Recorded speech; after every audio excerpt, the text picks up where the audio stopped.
जय श्री जगन्नाथ। सुमिता बेहेरा स्टोरी और poetry channel को आपण मानक स्वागत। मनोज दासंकर मनोज्ञ गल्पमालू आमे शुणुछे कहानीटीए भूतुणी एक विदाय। आसंतु शुणिबा कहानी भूतुणी एक विदाय। विशेषतः जह्नराति मानकरे निर्जन उदास कोठीटीर आकर्षण हेउथिला अप्रतिरोध्य। नईबंध उपरू आमे नीरवरे दीर्घ समय धरी ता आड़को अनेई रहुथिलु।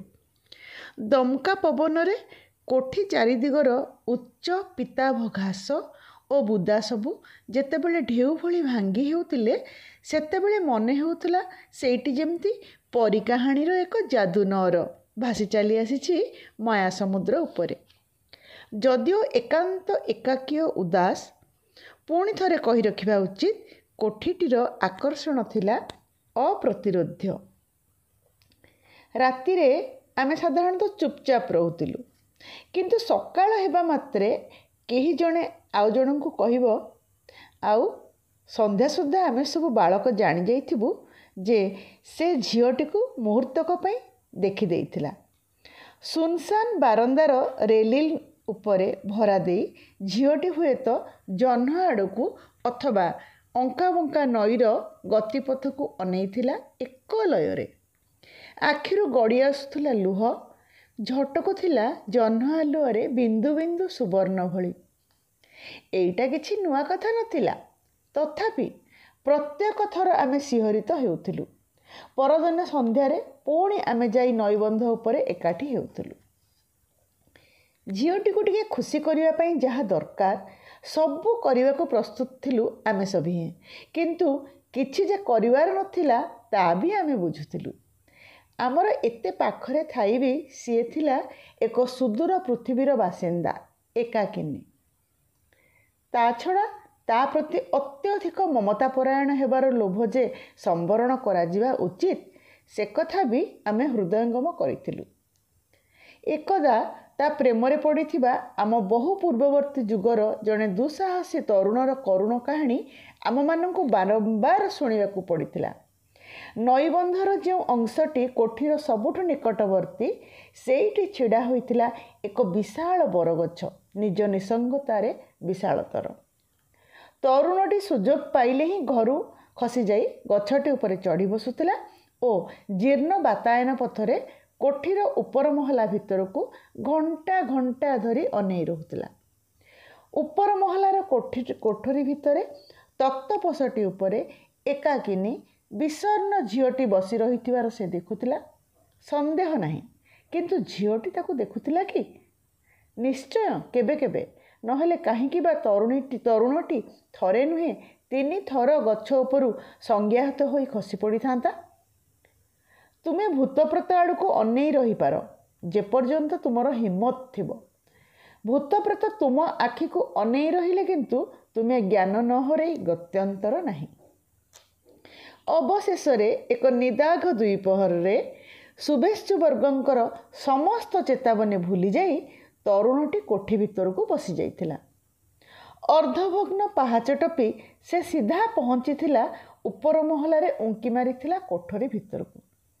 झीटी शोईथिला, कुहा जाए से सारा राति कांदी कांदी दिन बेले शोई पड़ुथिला। निद्रित अवस्थारे भी अवश्य तार कोह प्रशमित हेउ नथिला। टिकिए अकल खटेई तरुणटी काम करिथांता हेले दुई पुरुषर व्यवधान रे मध्य आमे बालक माने ता विवेचनाहीन पदक्षेपर विचार करी ता प्रति दया करुथिलु। एमिति प्रेमरे पड़िबाटा ही केडे सांघातिक कथा, पुणी भूतुणीटीए सहित पड़िबा केडे मारात्मक। तरुणटी हाय केमिति से कथा भूलीगला।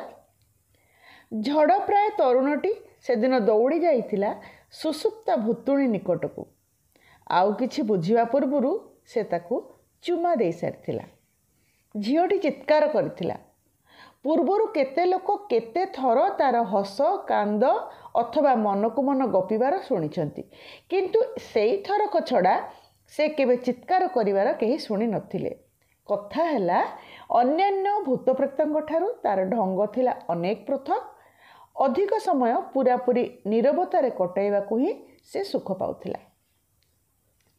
ସେଦିନର ସେ ଚିତ୍କାର ହୁଏତ ତୁମେ ଆମେ ଶୁଣିପାରିନଥାନ୍ତୁ, କିନ୍ତୁ ସେତିକି ବେଳେ ନଈବନ୍ଧ ଉପର ଦେଇ ଯାଉଥିଲେ ଆମ ଅଞ୍ଚଳର ଜଣେ ଜନପ୍ରିୟ ବାରବୁଲା ବୈରାଗୀ, ଯିଏକି ଶ୍ମଶାନରେ କାଳ କାଟୁଥାନ୍ତି ଓ 2-3 ଦିନ ଅନ୍ତରରେ ଭୋକ ହେଲେ ଥରେ ଗାଁ ଭିତରକୁ ଆହାର ଅନ୍ୱେଷଣରେ ପଶି ଆସୁଥାନ୍ତି। ବୈରାଗୀଟି ଏକ ବିଶେଷ ଅର୍ଥରେ ଭାଷାବିତ୍ ଥିଲେ। ଗୋ ମହିଷାଦି ପଶୁ ଓ କାକାଦି ବିହଙ୍ଗ ତଥା ଅଶରୀରୀମାନଙ୍କର ଭାଷା ସେ ବୁଝିପାରୁଥିଲେ। ସେତିକି ନୁହେଁ, ଅନ୍ୟମାନଙ୍କ କାନକୁ ଯେଉଁ ସବୁ ଧ୍ୱନି ଶୁଣାଯାଉନଥିଲା ସେସବୁ ମଧ୍ୟ ସେ ଶୁଣିପାରୁଥିଲେ।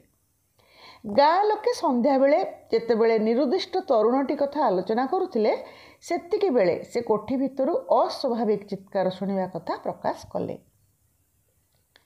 ପରଦିନ ସକାଳେ ଗାଁର 12 ଜଣ ସାହସୀ ମଣିଷ କୋଠି ଭିତରେ ପ୍ରବେଶ କଲେ। ସେମାନେ ନିଜ ନିଜ ମୁଣ୍ଡରେ ଗଙ୍ଗାଜଳ ସିଞ୍ଚିଥିଲେ ଓ ଅଣ୍ଟିରେ ଖଣ୍ଡିଏ ଖଣ୍ଡିଏ ଲୁହାଦ୍ରବ୍ୟ ଲୁଚେଇ ନେଇଥିଲେ। ଏହାଦ୍ୱାରା ଭୁତୁଣୀ ସେମାନଙ୍କର ଖୁବ୍ ନିକଟକୁ ଆସିବାର ସମ୍ଭାବନା ପ୍ରତିହତ ହୋଇଥିଲା। କିନ୍ତୁ ମୁଁ ଦୃଢ଼ ଭାବରେ କହିପାରେ, ହାତରେ ଲାଠି ବା ତତ୍ଜାତୀୟ ଦୃଶ୍ୟମାନ ଅସ୍ତ୍ର ଧରିଯିବା କଥା ସେମାନଙ୍କ ଭିତରୁ କେହି କଳ୍ପନା ବି କରିନଥିଲେ। ଝିଅ ଅପମାନ ବୋଧ କଲା ଭଳି କୌଣସି କାମ କେହି କରିପାରନ୍ତେ ନାହିଁ। ସେମାନେ ଦେଖିଲେ 100 ବର୍ଷର ପୁରୁଣା ତୁଳାଶେଜ ଉପରେ ତରୁଣଟି ପଡ଼ି ରହିଛି ପ୍ରାଣହୀନ। ସେ ଯେ ଝିଅକୁ ଚୁମା ଦେଇ ପକାଇଥିଲା, ବୈରାଗୀ ଶ୍ରୁତ ଚିତ୍କାର ବ୍ୟତିରେକ ତାହାର ପ୍ରତ୍ୟକ୍ଷ ପ୍ରମାଣ ମଧ୍ୟ ମିଳିଲା। ତରୁଣ ମୁହଁରୁ ଝରି ଆସିଥିଲା ଗାଢ଼ ରକ୍ତ। ପ୍ରେତାତ୍ମକୁ ଚୁମା ଦେବା ବାବଦରେ ଏତିକି ମୂଲ୍ୟ ନ ଦେଇ ସିଏ ବା ଯାଇଥାନ୍ତା କୁଆଡ଼େ? ବିଗତ କାଳର ସେହି ଦୁର୍ନିର୍ବାର ତରୁଣର ଅଭିସାର କାହାଣୀ ଭବିଷ୍ୟତ ପାଇଁ ଏକ ଭୟାବହ ଦୃଷ୍ଟାନ୍ତ ହୋଇ ରହିଥିଲା ସତ, ଭୁତୁଣୀ ଝିଅ ପ୍ରତି ଆମ ଲୋକଙ୍କ ମମତାରେ କିନ୍ତୁ କିଛି ଆଞ୍ଚ ଆସିନଥିଲା। କେଉଁ ଅବିବେକ ଯଦି ତା ପ୍ରେମରେ ପଡ଼ିବ, ତାର ବା ସେଥିରେ ଦାୟିତ୍ୱ କ'ଣ? ସିଏ ତ କାହାକୁ ଉତ୍ସାହ ଦେଇନଥିଲା। ସିଏ ତ ଆଉ ସେ ହତଭାଗ୍ୟ ତରୁଣକୁ ମାରିନଥିଲା। ଆମ ଜଗତ ଓ ତା ଜଗତ ଭିତରେ ଥିବା ନିଦାରୁଣ ବ୍ୟବଧାନକୁ ସିଏ ବା କେମିତି ବାତିଲ କରିପାରନ୍ତା?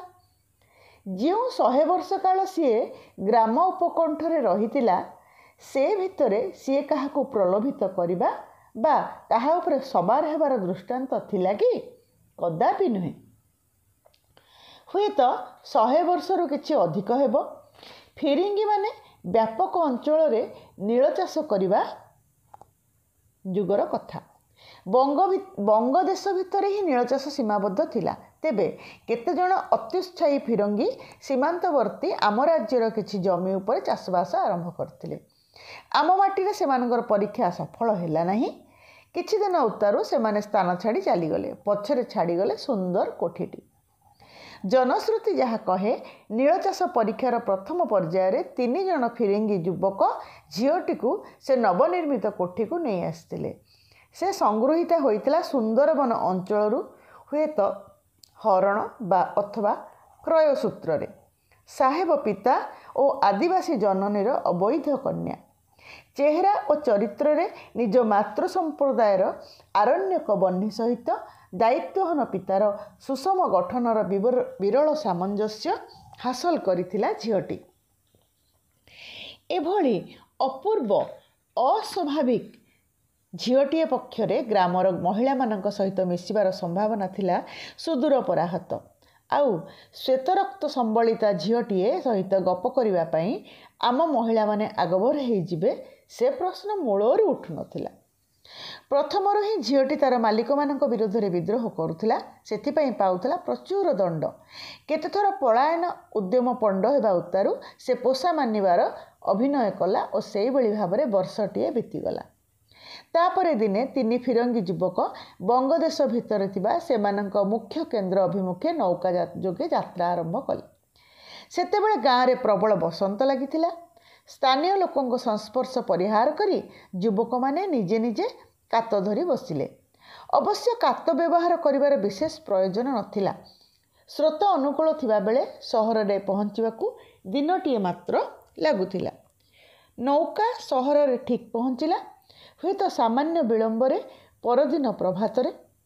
ପଞ୍ଝାଏ ଉତ୍ତେଜିତ କାଉ ନୌକାଟି ଉପରେ ଚକ୍ରାକାରରେ ଉଡ଼ୁଥିଲେ।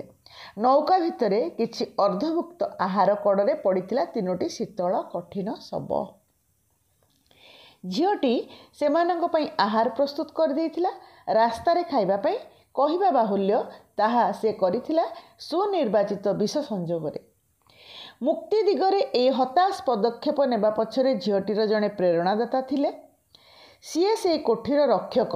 କମ୍ପାନୀ ସହ ବହୁ ବର୍ଷ ରହିଥିଲା ଚତୁର ପ୍ରୌଢ଼ଟିଏ। ଫିରିଙ୍ଗି ଯୁବକମାନେ ସେମାନଙ୍କର ବିତ୍ତ କେଉଁଠି ରଖିଥିଲେ ସେ କଥା ଝିଅକୁ ମାଲୁମ ଥିଲା। ଉଭୟ ସେ ବିତ୍ତତକ ଧରି ପଳାଇ ଯିବେ, ଏଇଆ ଥିଲା ଚୁକ୍ତି। କିନ୍ତୁ ବିତ୍ତତକର ସନ୍ଧାନ ଜାଣିସାରିବା ମାତ୍ରେ ଝିଅଟିକୁ ଛୁରୀ ମାରି ବଜ୍ଜାତ ଭାଗି ଯାଇଥିଲା। ତୃତୀୟ ଦିନ ସେଠାରେ ପହଞ୍ଚିଲେ ଦଳେ ଫିରଙ୍ଗୀ। ସେମାନେ ଭୟଙ୍କର କ୍ରୁଦ୍ଧ ଦେଖାଯାଉଥିଲେ। ଗ୍ରାମର ପୁରୁଷମାନଙ୍କୁ ବାୟୋନେଟ୍ ଅଗରେ ଅଡ଼ାଇ ଝିଅଟିର ସତ୍କାର କରାଇଲେ ଓ ପଳାତକ ଘାତକକୁ ଠାବ କରିବା ଆଶାରେ ପ୍ରତ୍ୟେକ ଘର ତଲ୍ଲାସ କଲେ। ଘରମାନଙ୍କ ସୂଚିତା ଫେରାଇ ଆଣିବାକୁ ପଡ଼ୋଶୀ ଗ୍ରାମମାନଙ୍କରୁ ପ୍ରଚୁର ଗଙ୍ଗା ଜଳ ସଂଗ୍ରହ କରିବାକୁ ପଡ଼ିଥିଲା। ତେବେ ଶତାବ୍ଦୀ ତଳର ଏସବୁ ଘଟଣା ସ୍ମୃତି ମାତ୍ର ହୋଇ ରହିଥିଲା। ସେ ସ୍ମୃତିରେ କୌଣସି ପ୍ରଦାହ ନଥିଲା। ଲୋକେ କେବଳ ଇତିହାସ ହିସାବରେ ଏ ଘଟଣା ମନେ ପକାଉଥିଲେ। ଫିରଙ୍ଗୀ ଯୁବକତ୍ରୟଙ୍କର ଅଥବା ଝିଅଟିର ସେ ନିର୍ମମ ଘାତକଟିର ଭାଗ୍ୟ ସମ୍ପର୍କରେ ସେମାନଙ୍କର କୌଣସି ଆଗ୍ରହ ନଥିଲା। ସେମାନଙ୍କ ମର୍ମରେ ସ୍ଥାନ ପାଇଥିଲା କେବଳ ଝିଅଟି, ଅର୍ଥାତ୍ ଝିଅଟିର ପ୍ରେତାତ୍ମା। ଆମେ କେବେ ଭାବୁନଥିଲୁ ଯେ ଆମ ଭିତରେ ଜଣେ ନୁହେଁ, ଯଦିଓ ଆମେ ସଚେତନ ଥିଲୁ ସେ ଯେ ଆମ ଭଳି ନୁହେଁ। ଏକ ଭୂତୁଣୀ, ପୁଣି ତା ଭିତରେ ଥିଲା ସାତସାଗର ସେପାରିର ରକ୍ତ। ଜଣେ ଭୂତ ବନିଯିବା ପରେ ରକ୍ତ ତା'ର ତାତ୍ପର୍ଯ୍ୟ ହରାଉଥିବା କଥା ସତ୍ୟ ହୋଇପାରେ, ତଥାପି ଝିଅଟିର ରକ୍ତଗତ ବିଶେଷତ୍ୱ ଯେ ତା ପ୍ରତି ଆମର ସମ୍ଭ୍ରମବୋଧକୁ ବଢ଼ାଇ ଦେଇଥିଲା, ଏଥିରେ ସନ୍ଦେହ ନାହିଁ। ଗ୍ରାମରେ ଏମିତି କୌଣସି ଭୋଜି ନଥିଲା, ଜନ୍ମ, ବିବାହ ବା ମୃତ୍ୟୁ ଯେଉଁ ଘଟିତ ହେଉନା କାହିଁକି, ଯେଉଁ ଉପଲକ୍ଷେ ଝିଅଟି ତା'ର ଅଂଶ ପାଉନଥିଲା। ତାକୁ ଖାଦ୍ୟ ପରଶିବାର ଅନୁଷ୍ଠାନଟି ସାଧାରଣତଃ ହେଉଥିଲା ରାତିରେ। ମାଟି ସରାରେ ଦ୍ରବ୍ୟମାନ ଓ ପ୍ରଦୀପଟେ ଧରି କେତେଜଣ ଯୁବକ କୋଠି ହତା ଭିତରକୁ ଯାଉଥିଲେ। ଅବଶ୍ୟ ନେତୃତ୍ୱ ନେଉଥିଲେ ଜଣେ ମାନ୍ୟଗଣ୍ୟ ବୟସ୍କ ବ୍ୟକ୍ତି। ଅଧିକାଂଶ ଥର ସେ ବ୍ୟକ୍ତି ଥିଲେ ଆମ ବିଦ୍ୟାଳୟର ହେଡ୍ ପଣ୍ଡିତ ମହୋଦୟ। ଆମେ ଅପ୍ରାପ୍ତ ବୟସ୍କ ବାଳକଗଣ ଦୂରରୁ ଦୃଶ୍ୟଟି ଦେଖିବାର ଅନୁମତି ପାଉଥିଲୁ ମାତ୍ର। କୋଠି ଓ ବରଗଛର ମଧ୍ୟବର୍ତ୍ତୀ ସ୍ଥାନରେ ପାତ୍ର ଓ ପ୍ରଦୀପ ଥୁଆ ହେବା ଉତ୍ତାରୁ ହେଡ୍ ପଣ୍ଡିତ କହୁଥିଲେ, ହତଭାଗିନୀ ଝିଅ, ଅମୁକ ଘରେ ଅମୁକ କାରଣରୁ ଆଜି ଯେଉଁ ଭୋଜି ହେଉଛି ସେଥିରୁ ତୋ ଅଂଶଟି ଏଇଠାରେ ରଖିଲୁ। ଏହାକୁ ଖାଇ ତୋର ସନ୍ତୋଷ ହେଉ। ଆଉ ତୋ କ୍ଷମତା ଅନୁସାରେ ତୁ ଗାଁକୁ ରିଷ୍ଟ ଅନିଷ୍ଟରୁ ରକ୍ଷା କରୁଥିବୁ। ଆମେ ତୋଠାରୁ ଏତକ ଆଶା କରୁ। ଆମେ ତୋତେ କେବେ ହଇରାଣ କରିବା ପାଇଁ କିମ୍ବା କୋଠିରୁ ତଡ଼ିବା ପାଇଁ କିଛି କରିନାହୁଁ। କରିଛୁ? ନା। କାହିଁକି? କାରଣ ଆମେ ତୋତେ ଆମରି ଝିଅଟିଏ ବୋଲି ମନେ କରୁ। ଭଗବାନ ତୋତେ ଶାନ୍ତି ଦିଅନ୍ତୁ। ତାପରେ ସେମାନେ ଫେରି ଆସୁଥିଲେ। ପଛକୁ ଫେରି ଚାହିଁବା ନିଷିଦ୍ଧ ଥିଲା। ଅନ୍ୟମାନେ ବି ତାପରେ ସେ ଦିଗକୁ ଚାହିଁବା କଥା ନୁହେଁ। ତେବେ ନଈବନ୍ଧ ଉପରେ ଆମର ପ୍ରିୟ ସ୍ଥାନରୁ ବଡ଼ମାନଙ୍କୁ ଲୁଚି ଆମେ ଚାହୁଁଥିଲୁ। ପ୍ରଦୀପର ଦୋହଲିତ ଆଉଲରେ ଚହଲୁଥିବା ଛାଇମାନଙ୍କ ଗହଣରେ ଆମର ମନେ ହେଉଥିଲା ଯେମିତି ଆମେ କିଛି ରହସ୍ୟମୟ ଆକାର ଦେଖିପାରୁଛୁ। ଆମେ ରୋମାଞ୍ଚିତ ହେଉଥିଲୁ। ହଠାତ୍ ପ୍ରଦୀପଟି ଲିଭି ଯାଉଥିଲା। ଏମିତି ହେବ ବୋଲି ମୁଁ ଜାଣିଥିଲି। ଆମେ ପୁରା ବ୍ୟାପାରଟା ଦେଖିଛୁ, ଏକଥା ଝିଅ ଚାହେଁ ନାହିଁ। ଆମ ଭିତରୁ କେହି ଜଣେ କହୁଥିଲା ଯେତେବେଳେ ଆମେ ନଈବନ୍ଧରୁ ଓହ୍ଲାଇ ଆସୁଥିଲୁ। କିନ୍ତୁ ଝିଅ ହେଡ୍ ପଣ୍ଡିତଙ୍କ କଥା ଖୁବ୍ ମାନିଯାଏ, ନୁହେଁ? କେମିତି କଥା କହିବା ଦରକାର ତାହା ପଣ୍ଡିତେ ଜାଣନ୍ତି। ଫେରିବା ବାଟରେ ପଣ୍ଡିତଙ୍କର ଜଣେ ପ୍ରିୟ ଛାତ୍ର ଏକଥା କହୁଥିଲା। ପଣ୍ଡିତଙ୍କ କଥା କିଏ ନ ମାନେ ଯେ? ପ୍ରିୟ ଛାତ୍ରର ପ୍ରତିଦ୍ୱନ୍ଦ୍ୱୀ ଉତ୍ତର ଦେଉଥିଲା। କାହିଁକି କେଜାଣି ମୋତେ ଲାଗୁଥିଲା ହେଡ୍ ପଣ୍ଡିତେ ରିଷ୍ଟ ଅନିଷ୍ଟରୁ ରକ୍ଷା କରିବାକୁ ଝିଅକୁ ମୁହଁରେ କହିବା ବେଳେ ମନ ଭିତରେ ଏଇଆ ବୁଝାଉଥାନ୍ତି ଯେ ଝିଅ ନିଜେ ଯେପରି ଗାଁର କୌଣସି ରିଷ୍ଟ ଅନିଷ୍ଟର ହେତୁ ନ ହୁଏ। ତାଙ୍କ କଥା ଭିତରେ ଯେମିତି ଗୋଟେ ପ୍ରଚ୍ଛନ୍ନ ଧମକ ରହିଥିଲା। ନହେଲେ ଆମେ ତାକୁ କେବେ ହଇରାଣ କରିବାକୁ ବା ତଡ଼ିବାକୁ ଚେଷ୍ଟା କରିନାହୁଁ ବୋଲି ସେ ଏମିତି ରୋକଠୋକ ଭାବରେ କାହିଁକି ଶୁଣାଇ ଦିଅନ୍ତେ? ମୁଁ ବଡ଼ ସଙ୍କୋଚ ଅନୁଭବ କରୁଥିଲି। ଝିଅଟି କେଡ଼େ ଭଲ, ତାକୁ ଉଦ୍ଦେଶ୍ୟ କରି ଏମିତି ଚାତୁରୀପୂର୍ଣ୍ଣ କଥା କହିବା କଦାପି ଯଥେଷ୍ଟ ଭଦ୍ରତାର ପରିଚୟ ନଥିଲା। ଗ୍ରୀଷ୍ମକାଳରେ ଦିନ ଦିନ ଧରି ଦ୍ୱିପହର ବେଳେ ସାଇଁ ସାଇଁ ଗରମ ପବନ ବହେ। କେବଳ ପବନର ଶବ୍ଦକୁ ଛାଡ଼ି ଆଉ ସବୁ ସେତେବେଳେ ଚୁପଚାପ। କୋଠିର କାଠ ଦରଜା ଓ ଝରକାମାନ ବହୁ କାଳରୁ ଭାଙ୍ଗି ରୁଜି ଯାଇଥିଲେ ମଧ୍ୟ ବା ଅପହୃତ ହୋଇଥିଲେ। ଅତଏବ କୋଠିର ଅନ୍ଦିସନ୍ଧି ଭିତରେ ଅବାରିତ ଉଲ୍ଲାସରେ ପଶି ପବନ ନାନା ପ୍ରକାର ତୀବ୍ର ଧ୍ୱନିମାନ ସୃଷ୍ଟି କରୁଥିଲା। ଜାଣେ ନା କାହିଁକି ଏହିଭଳି ଧ୍ୱନିମାନ ମୋତେ ବିମୋହିତ କରୁଥିଲା। ସେହି ଦୀର୍ଘ ଦ୍ୱିପହରରେ କିଛି ସମୟ ପାଇଁ ମୁଁ ଶୋଇପଡ଼ିବା ଉଚିତ ବୋଲି ବାପାଙ୍କର ନିର୍ଦ୍ଦେଶ ଥିଲା, କିନ୍ତୁ ମୁଁ ମୋ ଖଟ ଉପରେ ଚୁପଚାପ ବସି ରହି ସେହିସବୁ ଧ୍ୱନି ପ୍ରତି ଉତ୍କର୍ଣ୍ଣ ରହୁଥିଲି। କୋଠି ଭିତରକୁ ଥରେ ପଶିଯିବା ପାଇଁ ମଧ୍ୟେ ମଧ୍ୟେ ପ୍ରବଳ ବାସନା ହେଉଥିଲା। ଆଉ କିଛି ପାଇଁ ନୁହେଁ, କେବଳ ନିଃସଙ୍ଗ ଝିଅଟିକୁ ଥରେ ନୀରବ ସାନ୍ନିଧ୍ୟ ଦେବା ପାଇଁ। କିନ୍ତୁ ପ୍ରଶ୍ନ ଉଠୁଥିଲା, ତମେ ମୋର ଉଦ୍ଦେଶ୍ୟ ବୁଝିପାରିବ କି? ଅତଏବ ମୁଁ ଆଉ ସେ ଦିଗରେ ଅଗ୍ରସର ହେଉନଥିଲି। ଯେଉଁଦିନ ସାହସର ସହିତ ନିଜକୁ କହିଲି ଯେ ଏ ଆକର୍ଷଣଟା ପ୍ରେମରେ ପଡ଼ିବା ସମତୁଲ, ସେଦିନ ବେଶ୍ ଟିକିଏ ଗର୍ବିତ ଓ ସପ୍ରତିଭ ଅନୁଭବ କରିଥିଲି। ଗାଁର ଅନ୍ୟ ପିଲାଏ ବି ମୋ ଭଳି ଅନୁଭବ କରୁଥିବା ଅସମ୍ଭବ ନୁହେଁ। ଭୁତୁଣୀ ଝିଅ ଯେ ବୟସରେ ଆମଠାରୁ ଅନ୍ତତଃ 100 ବର୍ଷ ବଡ଼, ଏକଥା କାହାରି ମନେ ରହୁନଥିଲା। ଥରେ ଭୂତ ବନିଗଲେ ତେଣିକି ଆଉ ବୟସ ବଢ଼େ ନାହିଁ ବୋଲି ଆମକୁ କେହି କେହି ଜ୍ଞାନୀ ବ୍ୟକ୍ତି କହିଥିଲେ। ଆମେ ଯେତେବେଳେ ମଧ୍ୟ ବିଦ୍ୟାଳୟ ଶେଷ ପରୀକ୍ଷା ସକାଶେ ପ୍ରସ୍ତୁତ ହେଉଥିଲୁ, ସେତିକିବେଳେ ଆସିଲା ଏକ ଶୋଚନୀୟ ସମ୍ବାଦ। PWD କର୍ତ୍ତୃପକ୍ଷ କୋଠିଟିକୁ ଭାଙ୍ଗି ପକାଇ ସେ ଜମିକୁ ଅନ୍ୟ କୌଣସି କାମରେ ଲଗାଇବାକୁ ସିଦ୍ଧାନ୍ତ କରିଛନ୍ତି। ସନ୍ଧ୍ୟାବେଳେ ବୟସ୍କମାନେ ଏକତ୍ର ହୋଇ ସେ ପ୍ରସଙ୍ଗ ଆଲୋଚନା କଲାବେଳେ ଆମେ ଯେ ପାଠପଢ଼ା ଭୁଲି ଲୁଚି ରହି ତାହା ଶୁଣିବୁ, ଏହା ଥିଲା ସ୍ୱାଭାବିକ। ଆଲୋଚନା ଏହି ପ୍ରକାର ଅଗ୍ରଗତି କରୁଥିଲା। ଆମେ ସରକାରଙ୍କ ପାଖରେ ଦରଖାସ୍ତ କଲେ ସରକାର କୋଠିଟିକୁ ଅବ୍ୟାହତ ଦେବେ ନାହିଁ? ନା, ଏଠିକା ଜମିଦାର ଦୁଆଳିଆ ହେବା ପରେ କୋଠି ସରକାରଙ୍କ ସମ୍ପତ୍ତି ହେଇଛି। ଭୂତପ୍ରେତଙ୍କ ସୁବିଧା ଅସୁବିଧା ପ୍ରତି ଦୃଷ୍ଟି ଦେବା ସରକାରୀ ବିଧାନରେ ନାହିଁ? ଉତ୍ତର ଦେଲେ ଗ୍ରାମର ମୁଖ୍ୟ। ତାଙ୍କ ବିବୃତିକୁ ଅନୁସରଣ କଲା ଦୀର୍ଘ ନୀରବତା, କାଶ ଏବଂ ହାଇ କେତୋଟି। ଝିଟିପିଟିଟିଏ ଟିକ୍ ଟିକ୍ କଲା। ସଙ୍ଗେ ସଙ୍ଗେ ଏକାଧିକ ବ୍ୟକ୍ତି କହିଲେ, ସତ୍ ସତ୍। କିନ୍ତୁ ଝିଅଟି କୁଆଡ଼େ ଯିବ? ଏତେ ଦିନ ଧରି ସେ କୋଠିରେ ରହିଆସିଛି। କେବେ ଆମର କିଛି ଅନିଷ୍ଟ କରିନାହିଁ, ବରଂ ଗ୍ରାମକୁ ଜଗି ସେ ଅନେକ ହିତ କରିଛି ବୋଲି କୁହାଯାଇପାରେ। ଝିଟିପି ପୁଣି ଟିକ୍ ଟିକ୍ କଲା। ଏଥର ବହୁତ ବେଶୀ ଲୋକ ସତ୍ ସତ୍ ବୋଲି ଟିପ୍ପଣୀ ଦେଲେ। ଆଲୋଚନା ଦୀର୍ଘ ସମୟ ଯାଏଁ ଚାଲିଲା। କିଛି ଝିଅ ପାଇଁ କିଛି ନା କିଛି ବ୍ୟବସ୍ଥା ହେବା ଆବଶ୍ୟକ ବୋଲି ସଭିଏ ମତ ଦେଲେ, କିନ୍ତୁ ତା ଉଦ୍ଦେଶ୍ୟରେ ସମର୍ପଣ କରିଦେଲା ଭଳି ଉଦ୍ବୃତ୍ତ ଘର କାହାରି ନଥିଲା। ଆଉ ଯେତେ ସ୍ନେହର ପାତ୍ରୀ ହେଲେ ବି ଭୂତ ହେଲା ଭୂତ। ନିଜ ପରିବାର ସହିତ ତାକୁ ରଖିବା କାହାରି ପକ୍ଷରେ ସମ୍ଭବ ନୁହେଁ।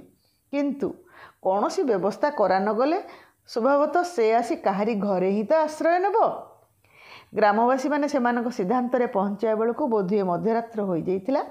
ସେତେବେଳକୁ ଆମ ମା ଓ କକାମାନେ ଆମମାନଙ୍କୁ ଖୋଜି ବାହାର କରି ଘରକୁ ତଡ଼ି ନେଇଯାଇଥିଲେ। ଗ୍ରାମବାସୀମାନଙ୍କ ଅନୁରୋଧ କ୍ରମେ କୋଠି ଭଙ୍ଗା କାମ କିଛି ଦିନ ଗଡ଼ାଇ ଦେଲେ ଦୂରାନ୍ତରର କଣ୍ଟ୍ରାକ୍ଟର। ଗ୍ରାମବାସୀମାନେ ଏକ ଶୁଭ ଦିନର ଅପେକ୍ଷା କରିଥିଲେ। ଶୁଭ ଦିନ ଆସିଲା। ସେଦିନ 7 କ୍ରୋଶ ଦୂରରୁ ବଡ଼ ଗୁଣିଆ ନାମରେ ବିଦିତ ଜଣେ ମନ୍ତ୍ରବିତ୍କୁ ଅଣାଯାଇଥିଲା। ଦୀର୍ଘାକୃତି ତଥା ପୃଥୁଳାକାର ଗୁଣିଆ ମହୋଦୟଙ୍କ କପାଳରେ ଶୋଭୁଥିଲା ବୃହତ୍ ଲାଲ ଟୀକା। ସେ କୌଣସି କଠିନ ବସ୍ତୁଖଣ୍ଡମାନ ଖଚିତ ହାରଟିଏ ବନାଇଥିଲେ। ଆମେ ଶୁଣିବାକୁ ପାଇଥିଲୁ ଯେ ଗୋଟିଏ ଦୁର୍ବିନୀତା ଡାହାଣୀର ମେରୁଦଣ୍ଡ ହାଡ଼ରେ ସେ ହାରଟି ପ୍ରସ୍ତୁତ ହୋଇଥିଲା। ଗୁଣିଆ ଥିଲେ ପେଚକ ଭଳି ଗମ୍ଭୀର। ସେଦିନ ସବୁକିଛି ଲାଗୁଥିଲା ବଡ଼ ବିଷର୍ଣ୍ଣ। ଦିନଟି ବି ଥିଲା ବଡ଼ ମଳିନ, ମେଘାବୃତ ଓ ମଧ୍ୟେ ମଧ୍ୟେ ମନ୍ଦ ବର୍ଷା ସିଞ୍ଚିତ। ଗ୍ରାମର ସମସ୍ତ ପରିବାରରୁ କିଛି ନା କିଛି ଆସିଥିଲା। ଚାଉଳ, ନଡ଼ିଆ, କଦଳୀ, ମିଠେଇ ବା ପିଠା ଝିଅଟି ପାଇଁ ଭେଟି। ସେଦିନ କୋଠି ପଡ଼ିଆ ଥିଲା ସଭିଙ୍କ ପାଇଁ ଅବାରିତ। ଆବାଳ ବୃଦ୍ଧ ବନିତା ତେଣୁ କୋଠି ସାମ୍ନାରେ ଠୁଳ ହୋଇଥିଲେ। ଅନେକଙ୍କ ପାଇଁ, ବିଶେଷତଃ ସ୍ତ୍ରୀ ଓ ଶିଶୁ ସମ୍ପ୍ରଦାୟ ପାଇଁ ତାହା ହିଁ ଥିଲା ସେ ପରିସର ଭିତରେ ପ୍ରଥମ ପ୍ରବେଶର ସୁଯୋଗ। ବାରନ୍ଦା ଉପରେ ଭେଟି ସବୁକୁ ଅର୍ଦ୍ଧବୃତ୍ତାକାରରେ ସଜାଇ ରଖାଯାଇଥାଏ। ବୃତ୍ତାର୍ଦ୍ଧ ଆଡ଼କୁ ମୁହଁ କରି ଗୁଣିଆ ମହୋଦୟ ଗୋଟିଏ ପୁଟୁଳା ମୁକୁଳାଇଲେ। ବାହାରିଲା ଗୋଟେ ମଣିଷ ମୁଣ୍ଡର ସମ୍ପୂର୍ଣ୍ଣ ଖପୁରି। ତା ଛଡ଼ା ସେ ହାତରେ ଧରିଥିଲେ ଖଣ୍ଡିଏ ଦଣ୍ଡାକାର ଅସ୍ଥି। ମନ୍ତ୍ର ବୋଲୁ ବୋଲୁ ଅସ୍ଥି ଦଣ୍ଡଟିରେ ଶୂନ୍ୟରେ କିଛି ରହସ୍ୟମୟ ସଂଖ୍ୟା ବା ପ୍ରତୀକ ଆଙ୍କି ସାରି ସେ ହଠାତ୍ ଭୟାବହ କଣ୍ଠରେ ପ୍ରଶ୍ନ କଲେ, କାହିଁ ସେ ଭୁତୁଣୀ? ମୁଁ 3-4 ଥର ହୁକୁମ ଦେଲିଣି, ଅଥଚ ଏବେ ବି ମୋ ସାମ୍ନାକୁ ଆସୁନାହିଁ, ଏଡ଼େ ବହପ? ଗ୍ରାମ ମୁଖ୍ୟ ବିଚଳିତ କଣ୍ଠରେ କହିଲେ, ଦେଖନ୍ତୁ ଗୁଣିଆ ବାବା, ସେ ଉପର ମହଲାରେ ନିଦରେ ଶୋଇଯାଇଥିବ, ବିଚାରୀ ରାତିରେ ଶୋଇପାରେ ନାହିଁ।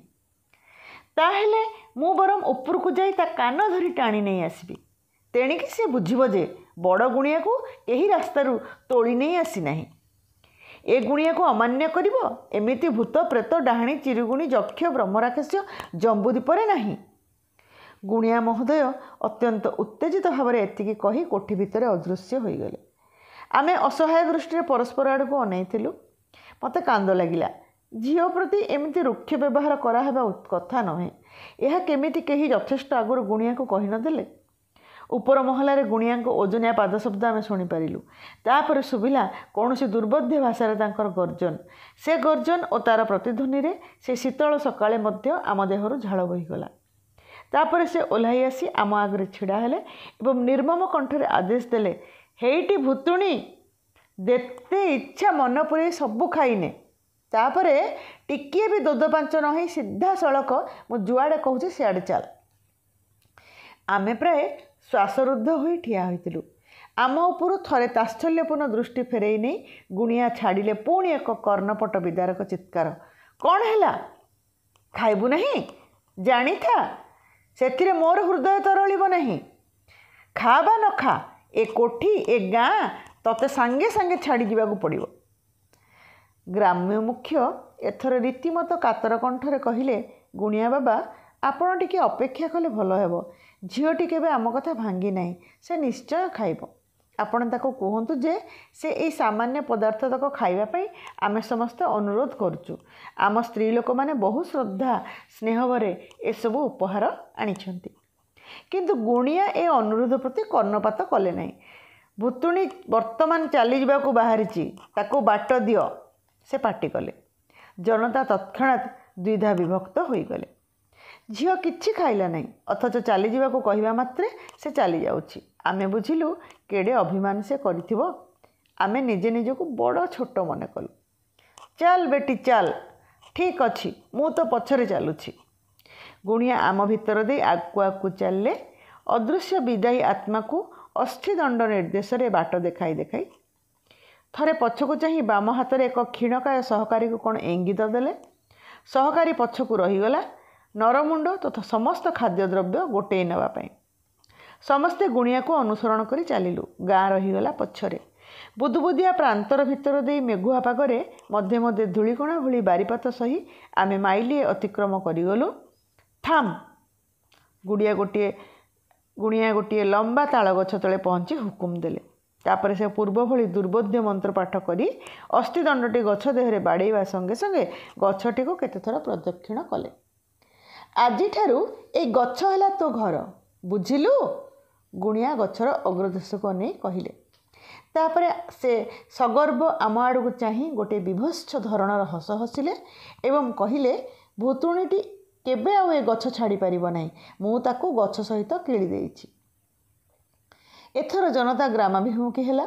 ଆମେ ପିଲାଏ ଗାଁର ସ୍ତ୍ରୀ ଲୋକମାନଙ୍କ ସହ ଚାଲିଲୁ। ବଡ଼ ମଣିଷମାନେ ଆଗେ ଆଗେ, ଆମେ ଗୁଣିଆକୁ ବେଷ୍ଟନ କରି କ୍ଷିପ୍ରତର ଗତିରେ ଚାଲିଲେ। ନୀରବରେ ବାଟ ଚାଲୁଥିଲୁ। ହଠାତ୍ କିଏ ଜଣେ ତାଙ୍କ କୋହ ସମ୍ଭାଳି ପାରିଲେ ନାହିଁ। ମୁହୂର୍ତ୍ତକ ପରେ ଦେଖାଗଲା ସମସ୍ତେ କାନ୍ଦୁଛନ୍ତି, ଯେତେଦୂର ନୀରବରେ ସମ୍ଭବ। ଆମେ ଗାଁ ସୀମାରେ ପହଞ୍ଚିବା ବେଳକୁ କୋଠି ଭଙ୍ଗା କାମ ଆରମ୍ଭ ହୋଇଗଲାଣି। ତିନ୍ତିଥିବା ଅବସ୍ଥାରେ ଭାଙ୍ଗିବା ସହଜ ହୁଏ ବୋଲି କଣ୍ଟ୍ରାକ୍ଟର ଆମ ଗ୍ରାମ ମୁଖ୍ୟକୁ କହୁଥିଲେ। 3-4 ଦିନ କ୍ରମାଗତ ବର୍ଷା ପରେ ଆକାଶ ପରିଷ୍କାର ହୋଇଗଲା। ଜହ୍ନ ଦେଖାଗଲା ଅସ୍ୱାଭାବିକ ପରିଚ୍ଛନ୍ନ। ଅନ୍ୟ ଜହ୍ନରାତିମାନଙ୍କ ଭଳି ସେଦିନ ରାତିରେ ବି ଆମେ ଗାଁ ସାମ୍ନାରେ ହାଡୁଡୁ ଖେଳିବା ପାଇଁ ଠିଳ ହେଲୁ। ଅଳ୍ପ ସମୟ ଭିତରେ ଆମେ ହୃଦୟଙ୍ଗମ କଲୁ ଯେ କାହିଁକି କେଜାଣି ଖେଳ ଜମୁନାହିଁ। ଜଣେ କିଏ କହିଲା, ଏ ମାଟି ବଡ଼ ସନ୍ତସନ୍ତିଆ, ଟିକିଏ ଦୂରକୁ ଗଲେ ହୁଅନ୍ତା ନାହିଁ, ଯେଉଁଠି ପଡ଼ିଆ ଓ ଉଚ୍ଚ ଶୁଖିଲା। ପ୍ରସ୍ତାବ ମାତ୍ରକେ ଆମେ ଦୌଡ଼ିବାକୁ ଲାଗିଲୁ। ଅଚିରେ ଆମେ ପହଞ୍ଚିଲୁ ଆମ ଭୁତୁଣୀ ଝିଅ ବନ୍ଦିଥିବା ତାଳଗଛ ଆଡ଼େ। କେଇ ମିନିଟ୍ ଭିତରେ ଖେଳ ବେଶ୍ ଜମିଗଲା। ଅନେକ ରାତି ଯାଏଁ ଆମେ ଖେଳିଥିଲୁ। ଆମ ଗାର୍ଜିଆନମାନେ ଧରି ନେଇଥିଲେ ଯେ ସେଇଟା ଆମ ପରୀକ୍ଷା ପରବର୍ତ୍ତୀ ଉଦ୍ଦୀପନା। କିନ୍ତୁ ମୁଁ ଜାଣିଥିଲି आमे प्रकृति बंदिनी झील को टिके सानिध्य दे आश्वस्ति अनुभव करूँ। ग्रीष्मावकाश शेष होगा पर्यंत आमे प्राय प्रत्येक संध्यारे सेठाको खेलिबाको जाइथिलु। छुट्टी शेष है उच्च विद्यालय भर्ती होई मु जाई सहर रे रहिली। सहर जीवन पूर्वरु अंगे निभेई नथिली, अतएव बहु किसमर विस्मय और पुलक भितर निमज्जित होईगली। भूतुणी झीटी को पासुरी देली। 3 मास पर आसला पूजा छुट्टी। दीर्घ पथ बस रे आसी पुणी केतेकश पादरे चली आम गाँव में पहुँचा हुए। उद्दाम उल्लास पथर शेष पर्याय अतिक्रम करुले। हठात प्रांतर निकट पहुँची आखिरे पड़ा से ताल गछ। स्तंभीभूत हो छिड़ा हो रही केते समय। वज्रपात गछटी मरी जाइथिला। अग्रदेश संपूर्ण भस्मीभूत। सुखिला हालुका देह क्रमे चूर्ण विचूर्ण हो आसुला। आखि पोछि पुणी चलवाक आरंभ कली। गाँव में 15 दिन रहणी भितर आमे किशोर माने सेथर भूतुणी विषय मोटे आलोचना करना। आउ सेतेबेले वर्षा काल होइतिबारु हाडुडु खेलिबाकू प्रांतर भितरकू जीवा प्रश्न उठु नथिला। क्रमे मु हाडुडु खेलिबा बयसरु उत्तीर्ण होइगली एवं गाँ को जीवा मध्य धीरे धीरे कमी आसिला। आउ आम परे जो पिला माने बढ़ुतिले सेमाने आमठु थिले बहु विषय पृथक। आम पिला बेलर सिंहरण संपर्क रे सेमाने थिले बिल्कुल अज्ञ। धन्यवाद। मो चैनल सह जोड़ी ही रुहंतु। आमे आगको अनेक कहानी सुनिबा, अनेक कविता सुनिबा। लाइक, सब्सक्राइब, शेयर करने